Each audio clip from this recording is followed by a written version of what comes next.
Tasha. Cúpla an rud a chuirn se gaile gom ná cardas. Agus cardas a se nudach bheith fan cuine bhar na rathíontar na Oireachtas leis. Mar cruinní mí go léir a damhta chéile ag Oireachtas sin cruinniú. Tá sé ráid an focail Oireachtas túsáide gur dúise an 1997 nuair a bhíon chéad Oireachtas. Agus sé bliain is déanaí tháinig an dream céanna a bheag na bhór agus bhíon réabhlóideá. Agus chuirigh an focail Oireachtas ag ganas an seanad an dáil agus an óachtar agus mar sin de. Cruinniú muinte na héal tís na teachtaí dáil an seanadóirí san óachtar an. Ach be cruinniú cultúra an céad ceann agus sin ceannas táchtaí féinithe.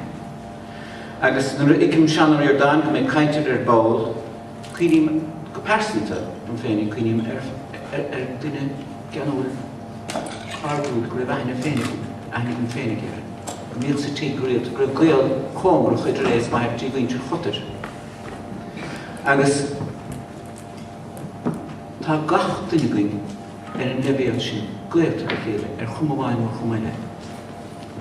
Fiúáin ficim meagí hísan san á albain.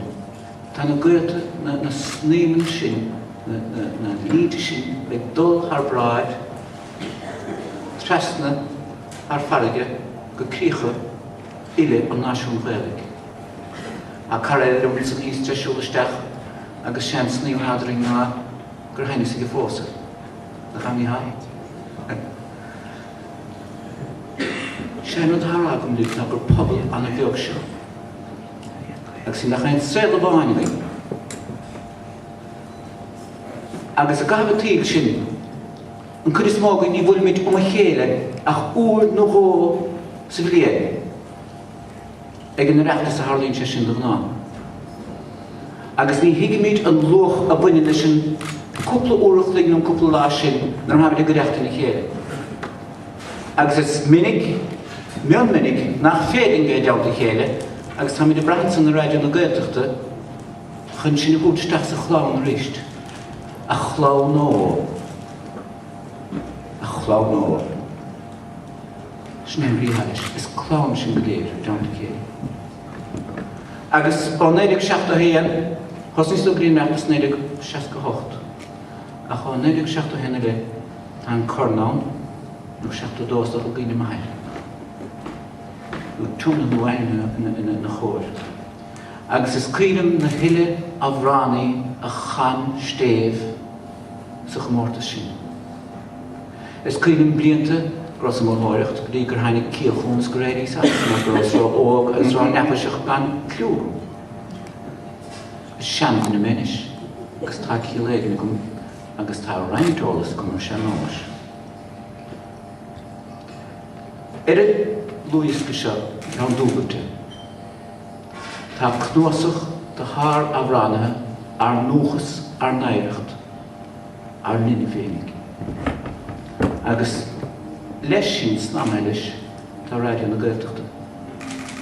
Sní an chiistin atá gan go léir inis. Tu go bhís eileá. Agus tá brathar nágaí ar a bhód chomá gan dot le TG Ceir. Sníon raig. Buine seanás le clós. Agus tá 5 buint le a bhrána álam as leabhar. Mar téann a bhrán sa leabhar go chuigeann. An áit éagsúil ó ná go déan an a bhrán a hen tí chúis. Agus ní ibrion an cuine a ibrion sin raig go céanna is ibrion fearr na clóise. Sníon cúis nar bhíon a bhránaí seanás go bhránaíocht atá sé fála meas leabhar nach féilis mar de sé sa bhéile variations a chrá bhíorsa go bhíorsa. An siar athróú lá bhíorsa go bhíorsa. Níl an sa lúpacht céanna buintis. Is ar a glúis chatú brach na bhí áil. Sin é tradiisiún na méil ní ó ein sin na Gaeltach, mar ní Celtic sin. Tis go mé gaile, ní Sasnig sin tis go mé béle. Buine sé sin le tradiisiún 8,000 bliain ar an bhliaad. Agus mar sin, nar hain sin géisteach leis na dlúis go seo, buin tainmh sóch as. Ach na den paróid a tainig. So, mae cym siw mi hod, no taid, no sian, no end yn easy son. Ni hasti wem second grade version i'r aftyd, gyda Johnny Martin Harry, no Joe Johnny, no end yn ele, hwg yn creu do. Hasti wem go o'r no, ta ffol yn yr rhaid i'r aftyd. No Irish, na dyn i Irish i'r cega. Ffol yn mig sy'n cach yn y rhan, yn drych a ta ystig sy'n sgil, ac sy'n ffogl. No, leis an os diaring gwydwan. Ta cohacht idir ffocin agus ceol. Ma hwgwn dys a ffen ar yn sgil agus na ffocin robwr, ta sé sin mi cheart. Ma hwgwn tún ceol agus nor na dirt ffen ar robwr, ta sé sin mi cheart. Is a dawn ta chéle fyd. Ni fer ein chosach sian os. Is alien arde. Agus na bech o hele, toen mi brilach yn ymwneud. Cwrt o'r ddar sy'n carte. Is cwrs cwych mordastwn yn blwys gysioge faoi, mar tŵn siach yn cwyn gosa.